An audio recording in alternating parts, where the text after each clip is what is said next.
খোকা, এই যে আব্বা। তা বলছি যে সেই শখ করে সুকেশটা বানালি, তার উইটি খেয়ে যাচ্ছে, তার হার্ডবোর্ড লাগবে, তা তুই ঘুরে বেড়াচ্ছি তার মানে?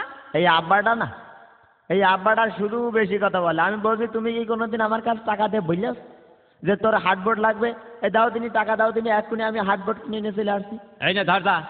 তাই তো, এই যে আব্বা তো টাকা দিলে তা কোন মার্কেটেই বা যাই, কালীগঞ্জ যাইতাম, জীবননগর যাইতাম, ভেবে উঠতে পারছি না, যাই কালীগঞ্জ মুখে উঠি। আসেন ভাই আসেন, আমার দোকান আসেন, বুঝতে পারছেন তো? আসেন আমার দোকান আসেন, বুঝতে পারছেন তো? আসেন ভাই আসেন, আমার দোকান আসেন, বুঝতে পারছেন তো? আরে বলতে পারিস বলেই তো আইসি। তা বলছি যে আপনার দোকানে কি কোনো ভালো হার্ডবোর্ড পাওয়া যাবে না? বুঝতে পারছেন তো, আমার দোকানে ভালো হার্ডবোর্ড বিক্রি হয়ে গেছে, বুঝতে পারছেন তো? তো একটা হার্ডবোর্ড আছে, বুঝতে পারছেন তো? তো একটু ছিদ্রি হবে নি, বুঝতে পারছেন তো? তো 50 টাকা কম নিব না, বুঝতে পারছেন তো? 50 টাকা কম? সেই দেখানি ব্যাপার।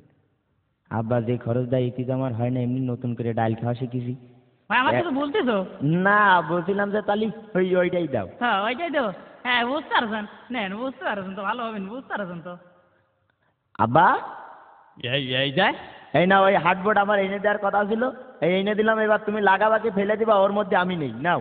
খোকা, তাই কি রামবোর্ড আনিছিস? আব্বা এ কিরাম বোর্ড না তো, এ হার্ডবোর্ড গো, হার্ডবোর্ড। ওরা তাই কি রামবোর্ড? এই আব্বার বুঝাবো কি জানি, আমি বলছি কিরাম বোর্ড না, হার্ডবোর্ড গো, হার্ডবোর্ড। সহ্য করতে পারছি না, তোরা তাই কি রামবোর্ড? এই আব্বা শালা বলছে না তো, আমি বলছি কিরাম বোর্ড না, হার্ডবোর্ড গো, হার্ডবোর্ড। ওর শালার বান্দরের বাসা বান্দর, তোরকে আমি তাই বলছি, তোর কি খেলা করা কিরাম বোর্ডের কথা বলছি? তোর বলছি যে বোর্ড ফুটো আঁকা, হ্যাঁ টাহা দিয়ে বোর্ড কেন কথা ফুটো বোর্ড কেন বোকা? হ্যাঁ সারা জীবন তোর মার সাথে পারলাম না, তোর সাথেও পারা যায় না রে।